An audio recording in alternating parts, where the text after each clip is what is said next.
How many times have we said something in the heat of the moment, only to wish we could take it back later? The power of words is immense. They can build bridges, but they can also burn them down.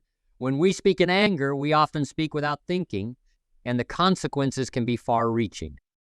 Understanding anger is the first step in learning to control it.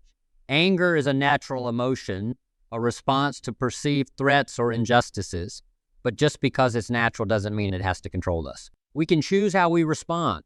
When you feel anger rising, it's a signal that something needs to be addressed, but it doesn't have to be addressed immediately or aggressively. Imagine for a moment, if you will, standing at the edge of a cliff. You're looking down at the rocks below and the wind is howling around you. That's what it's like to speak in anger. One wrong step and you can find yourself in free fall with no way to take back the words you've said. But what if instead of stepping off that cliff, you took a step back? What if you gave yourself a moment to breathe, to think, to choose your words carefully? Throughout this speech, we're going to explore how to recognize the signs of anger, the consequences of replying in anger, and practical strategies to manage and transform that anger. We'll delve into the power of pausing, the importance of building emotional resilience, and we'll hear success stories of individuals who have mastered their emotions and transformed their lives. Now, you might be wondering, why is this so important? Because our ability to manage our emotions directly impacts our relationships, our careers, and our overall well-being. When we learn to control our anger, we not only avoid regret, but also build stronger, more positive connections with others. Think about the relationships in your life. How many of them have been affected by words spoken in anger? How many opportunities have been lost because of a moment's outburst? It's not just about avoiding conflict. It's about creating a foundation of respect and understanding. As we go through this discussion, I encourage you to reflect on your own experiences. Have you ever said something in anger that you later regretted? How did it affect your relationships, your work, your sense of self? By examining these moments, we can learn valuable lessons and take steps toward personal growth. Let's talk about anger. We've all felt it. That sudden rush of heat, the pounding of the heart, the tightening of the muscles. Anger is a powerful emotion, and it's one that can take control of us if we let it. But what exactly is anger? Anger is a natural response to perceived threats, injustices, or frustrations. It's our body's way of telling us that something isn't right, that we need to address a situation. But anger, left unchecked, can become destructive. It can cloud our judgment, lead us to say things we don't mean, and act in ways we later regret. Have you ever wondered why we get angry? It's a question worth pondering. Why do certain situations or words trigger such a strong response in us? Anger can be triggered by many things. Feeling disrespected, being treated unfairly, or facing obstacles that prevent us from achieving our goal. It can also be a response to deeper underlying issues such as past trauma or unmet needs. Let me share a story with you. A friend of mine once told me about a time when he was stuck in traffic. He was late for an important meeting, and every red light seemed like a personal attack. His anger grew with each passing minute until finally he exploded. He started yelling at the drivers around him, honking his horn and making rude gestures. Later, when he finally arrived at his meeting, he realized how foolish he'd been. The traffic wasn't something he could control, but his reaction to it was, his anger only made a stressful situation worse. Anger is often a response to things we can't control. The actions of others, unexpected events, and even our own mistakes can trigger anger. But while we can't always control what happens to us, we can control how we respond. Now, let's dive a little deeper into the science of anger. When we get angry, our bodies undergo a series of physiological changes. Our adrenal glands release hormones like adrenaline and cortisol, preparing us for a fight or flight response. Our heart rate increases, our muscles tense, and our blood pressure rises. This is our body's way of gearing up to face a threat. But here's the catch. Our brains aren't always good at distinguishing between real threats and perceived ones. That traffic jam, a rude comment, or a frustrating situation at work might not be life-threatening, but our bodies react as if they are. This can lead to a cycle of anger where our response becomes disproportionate to the actual situation. Biologically, anger originates in the amygdala, the part of our brain responsible for emotions. When the amygdala senses a threat, it sends a distress signal to the hypothalamus, which then activates the body's fight or flight response. This is a quick and automatic reaction designed to protect us. However, this response can override the rational part of our brain, the prefrontal cortex, which is responsible for thinking and decision-making. Imagine a lion chasing you. Your body needs to react quickly without stopping to think.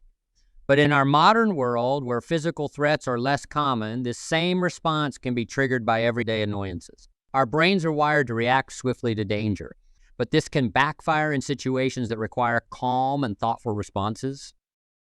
So what can we do about it? How can we manage our anger and respond more thoughtfully? The first step is recognizing the signs of anger. Pay attention to your body. Are your muscles tense? Is your heart racing? Are you feeling hot or flushed? These are all signals that your body is gearing up for a fight or flight response. Once you recognize these signs, take a moment to pause. This can be as simple as taking a deep breath, counting to 10, or even stepping away from the situation for a few minutes.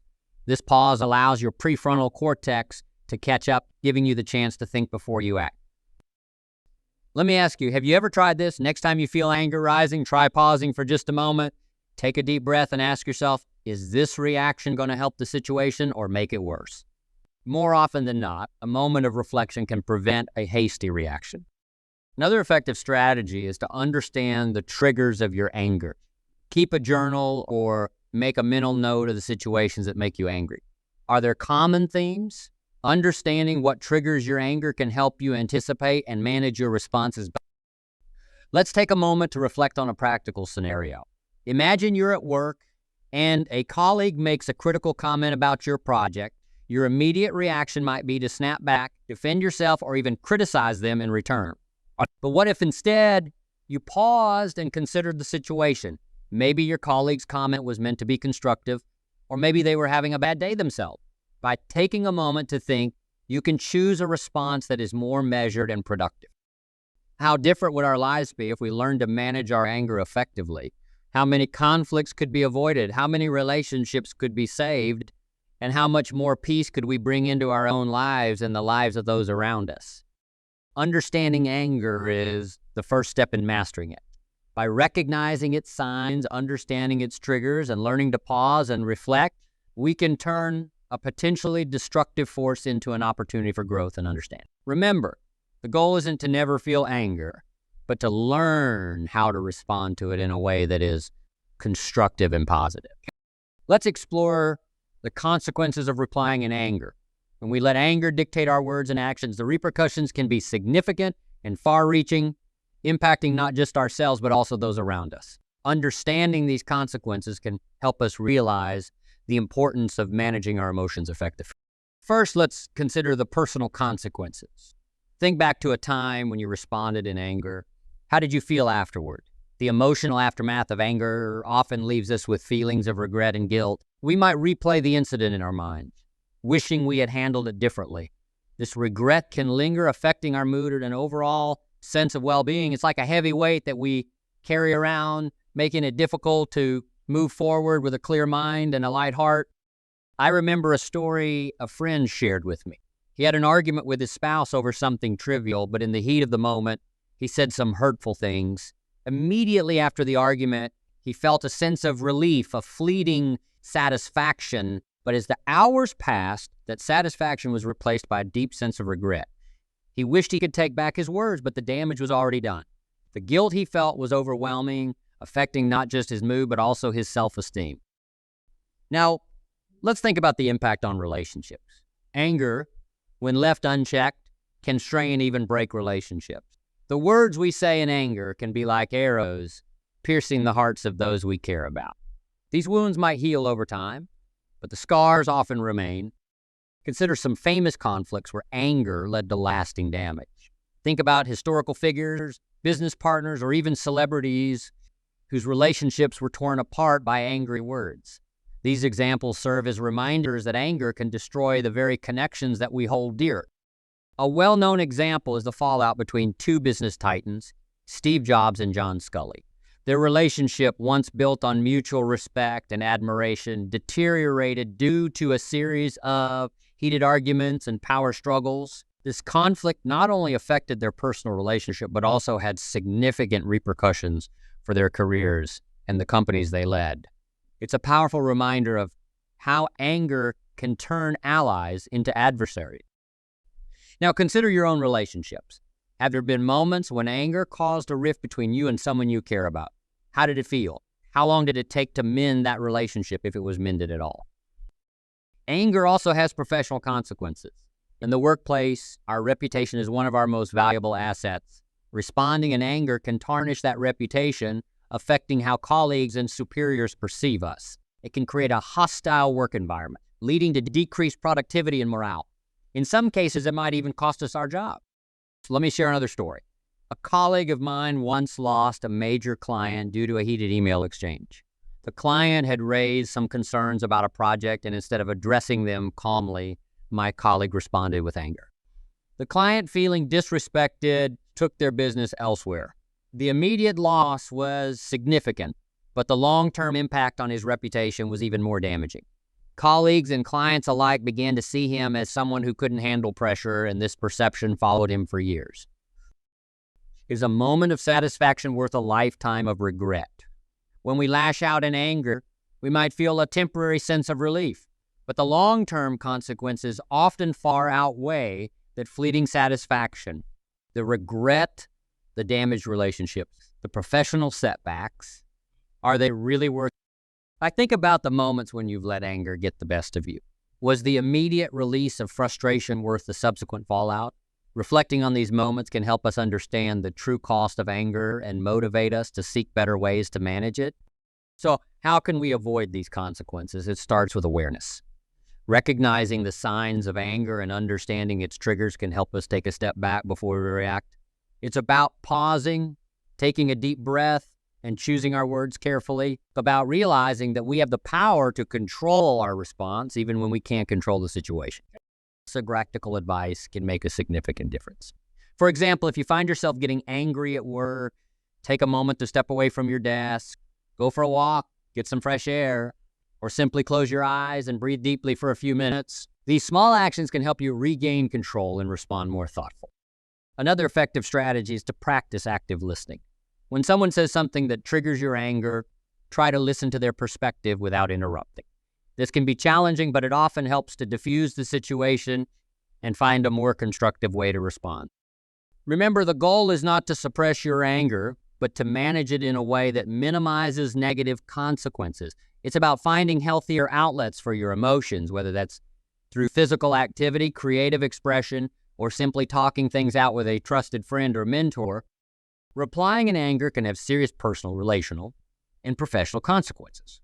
By understanding these consequences and taking proactive steps to manage our emotions, we can prevent regret and build stronger, more positive connections with others. The next time you feel anger rising, remember the potential fallout and choose a path that leads to growth and understanding rather than regret and division. Recognizing the signs of anger is a crucial step in learning how to manage it effectively. The sooner we identify that we're getting angry, the sooner we can take steps to control our response. Let's start with the physical signs. Our bodies have a way of telling us when we're getting angry.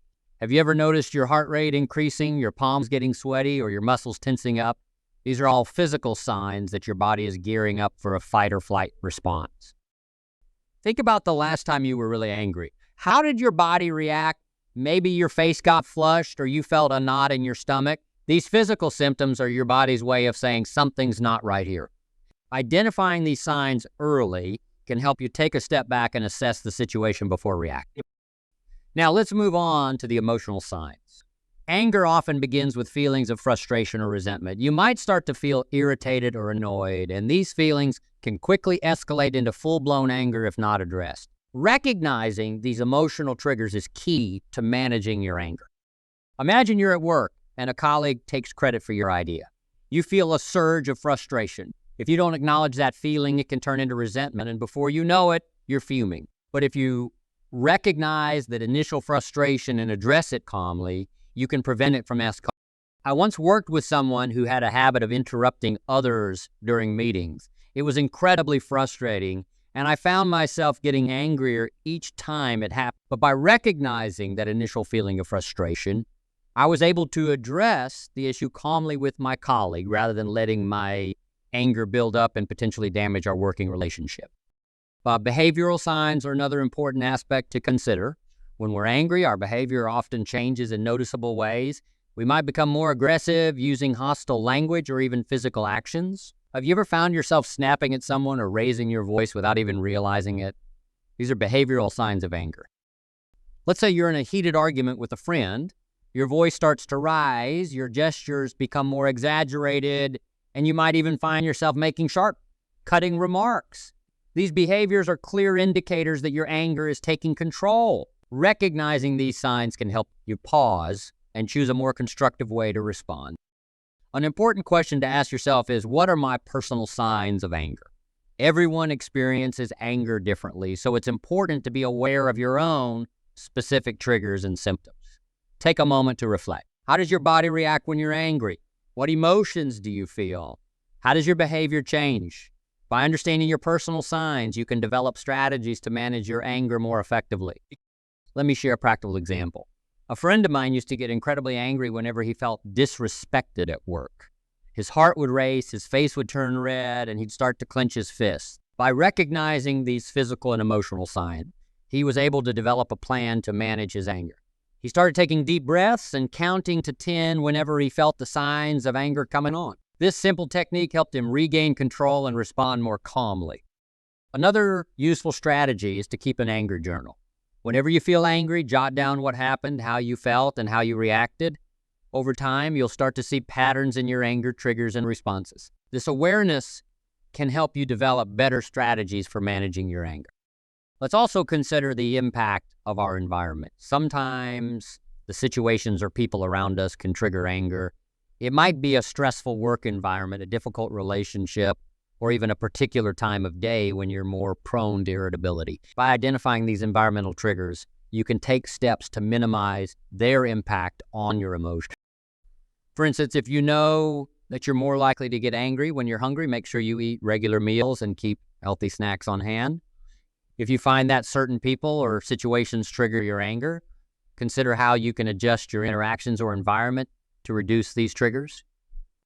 It's also important to practice self-care and stress management. When we're stressed, we're more likely to get angry.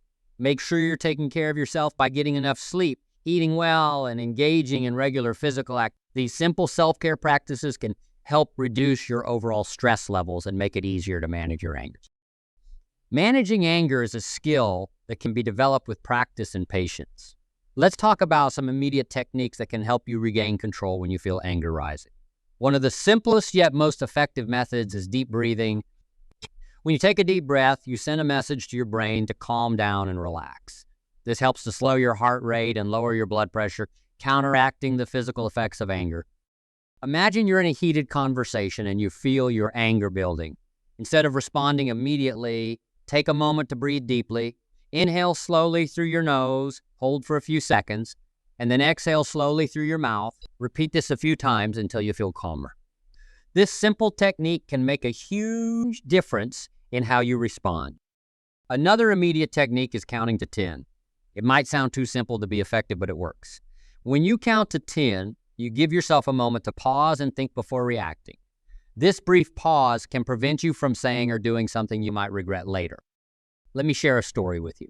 A colleague of mine once told me about a time when he was in a tense meeting. Someone made a comment that really got under his skin. He felt the anger bubbling up, but instead of lashing out, he counted to 10. By the time he reached 10, he was able to respond calmly and constructively. That moment of pause helped him maintain his professionalism and keep the conversation productive. Now let's talk about some practical exercises you can use to manage anger. One effective exercise is visualization. When you feel anger rising, close your eyes and imagine yourself in a peaceful place. It could be a beach, a forest, or anywhere that makes you feel calm and relaxed. Visualize the sights, sounds, and smells of this place.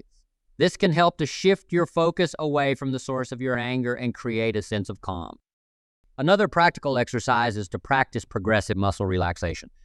This involves tensing and then slowly relaxing each muscle group in your body, starting with your toes and working your way up to your head. This can help to release the physical tension that often accompanies anger and promote a sense of relaxation.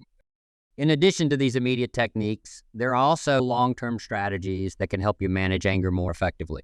One powerful long-term strategy is meditation. Regular meditation practice can help you develop greater self-awareness and emotional regulation. It can teach you to observe your thoughts and emotions without reacting to them, which can be incredibly helpful in managing anger. Exercise is another excellent long-term strategy for managing anger. Physical activity helps to release built-up tension and stress, which can reduce the likelihood of anger. It also boosts the production of endorphins, the body's natural mood element. Whether it's running, swimming, yoga, or any other form of exercise, finding a physical activity you enjoy can have a significant impact on your ability to manage anger. Effective communication is crucial in managing anger and preventing conflicts. One powerful technique is to use I statements instead of you statements. I statements focus on your own feelings and experiences rather than blaming or criticizing the other person. For example, instead of saying, "You never listen to me," you could say, "I feel frustrated when I don't feel heard." This simple shift in language can make a big difference in how your message is received. It can reduce defensiveness and create a more open and constructive dialogue. Practice using I statements in your conversations and notice the impact it has on your interactions. Active listening is another important communication skill. When you're in a conversation, make a conscious effort to really listen to the other person.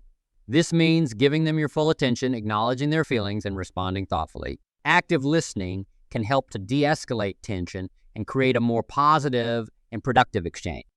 You're in a disagreement with a coworker and things are getting heated. Instead of interrupting or preparing your rebuttal while they're speaking, try to really listen to their perspective. Acknowledge their feelings with phrases like, "I understand that you're upset," or "I can see why this is important to you." This shows that you respect their viewpoint and are willing to engage in a constructive conversation. How can we communicate without causing harm? This is a thought-provoking question that deserves our attention. Communication is a powerful tool, and when used wisely, it can build bridges and foster understanding. When we communicate with empathy and respect, we can address conflicts without escalating. Think about your own communication style. Are there times when your words have caused harm? How could you have handled those situations differently? Reflecting on these questions can help you develop a more mindful and effective approach to communication. Managing anger requires both immediate techniques and long-term strategies. Techniques like deep breathing, counting to 10, visualization, and progressive muscle relaxation can help you regain control in the moment. Long-term strategies like meditation, exercise, and effective communication skills can help you build greater emotional resilience and prevent anger from taking control. The power of pausing cannot be overstated. Taking a moment before responding to a situation can transform the outcome entirely. When we pause, we give ourselves the gift of time, time to think, time to breathe, and time to choose our words carefully. This simple act can prevent us from saying things we might regret and can lead to more thoughtful, constructive interactions. Why is pausing so powerful? Consider the benefits. When we pause, we interrupt the automatic reaction that often accompanies anger. This interruption allows us to shift from an emotional response to a more rational one. By taking a moment to collect our thoughts, we can respond in a way that reflects our true intentions rather than our immediate feeling.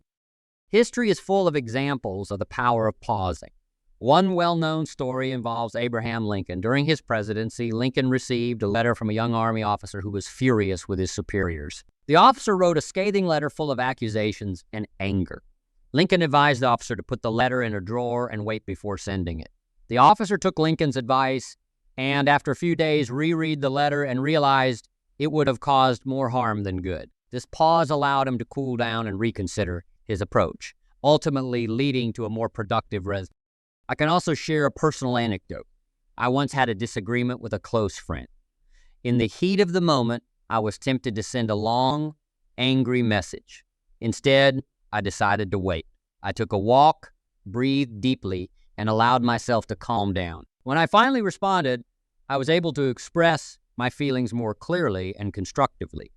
That pause saved our friendship and turned a potential conflict into an opportunity for deeper understanding. So, how do we pause effectively? One technique is to practice mindful breathing. When you feel anger rising, take a deep breath in, hold it for a moment, and then slowly exhale. This simple act can help you regain control and center your... Another technique is to count to 10 before responding. This brief pause can give you enough time to shift from an emotional reaction to a thoughtful response. Role-playing scenarios can also be helpful. Imagine a situation where you might typically react with anger. Visualize yourself pausing, taking a deep breath, and then responding calmly. Practicing this in your mind can prepare you to handle real-life situations more effectively. Pausing is not just about delaying a response. It's about transforming that moment into an opportunity for perspective. When we pause, we allow ourselves to see the bigger picture. We can step back from our immediate emotions and consider the situation more objectively. This shift in perspective can lead to more empathetic and constructive responses. Think about the power of a moment of silence. In that quiet space, we can reflect on our intentions, consider the other person's point of view, and choose a response that fosters understanding rather than conflict. What can we learn in a moment of silence? We can learn to listen to ourselves, to recognize our true feelings, and to respond in a way that aligns with our values. Now let's talk about building emotional resilience. Emotional resilience is the ability to bounce back from adversity, to remain strong in the face of challenges, and to adapt to change. It's a crucial skill that helps us navigate the ups and downs of life with grace and strength. Understanding emotional resilience is the first step. It involves recognizing that we have the capacity to endure difficult situations and emerge stronger. Resilient people are not immune to stress or hardship, but they have developed the skills to cope with and overcome these challenges. They possess a sense of purpose, a positive outlook, and the ability to stay calm under pressure. Developing resilience involves practical steps. One key step is to cultivate a positive mindset. Focus on your strengths and accomplishments rather than dwelling on failures or setbacks. Practice gratitude by regularly reflecting on the things you are thankful for. This can shift your focus from what's going wrong to what's going right, fostering a more resilient outlook. Another important step is to build a strong support network. Surround yourself with people who uplift and encourage you. These relationships provide emotional support and can help you navigate difficult times. Don't be afraid to reach out for help when you need it. Sharing your struggles with trusted friends or family members can provide comfort and perspective. Maintaining resilience requires ongoing practices and habits. Regular physical activity, such as exercise or yoga, can help reduce stress and improve your mood. Taking care of your physical health is closely linked to emotional well-being. Additionally, practicing mindfulness or meditation can help you stay present and manage stress more effectively. Our self-care is also crucial. Make time for activities that you enjoy and that nourish your soul. Whether it's reading a book, spending time in nature, or pursuing a hobby, these activities can provide a sense of balance and joy. Resilience is not just about survival. It's about thriving. It's about using challenges as opportunities for growth and development. How can resilience shape our future? By building resilience, we can approach life's challenges with confidence and optimism. We can learn from our experiences, adapt to change, and continue to grow. So where does this leave us? Let's ponder a final thought-provoking question. How can mastering our emotions lead to a more fulfilling life? When we think about fulfillment, we often think about achieving our goals, building meaningful relationships, and living a life aligned with our values. Anger, when uncontrolled, can be a significant barrier to these aspirations. But when we master our emotions, we open the door to a more peaceful, productive, and fulfilling life. Consider the relationships in your life. How might they improve if you were able to respond to conflicts with calmness and empathy rather than anger? Think about your professional life. How could your career benefit from a reputation for being composed and thoughtful under pressure? Reflect on your personal growth. How might mastering your emotions contribute to a greater sense of inner peace and satisfaction? The answers to these questions are clear. By mastering our emotions, we pave the way for deeper connections, greater achievements, and a more balanced and fulfilling life. But understanding this is only the first step. The real change happens when we take action. So I encourage each of you to apply the strategies we've discussed. Practice deep breathing and counting to 10 when you feel anger rising. Make time for regular exercise and meditation to build your emotional resilience. Use I statements and active listening to improve your communication skills. And most importantly, embrace the power of pausing. Give yourself that moment to think before you respond. Remember, the goal is not to suppress your anger, but to manage it in a way that promotes understanding and growth. It's about turning a potentially destructive force into an opportunity for positive change. Every time you choose to pause and reflect rather than react in anger, you are making a powerful choice. You are choosing to create a more harmonious environment, to build stronger relationships, and to live a more fulfilling life. Let's support each other in our efforts to master our emotions and create positive change. Each of us has the power to transform our lives by managing our anger and responding with wisdom and empathy. It starts with a single step, a deep breath, a moment of pause, a thoughtful response. These small actions, when practiced consistently, can lead to profound transformation.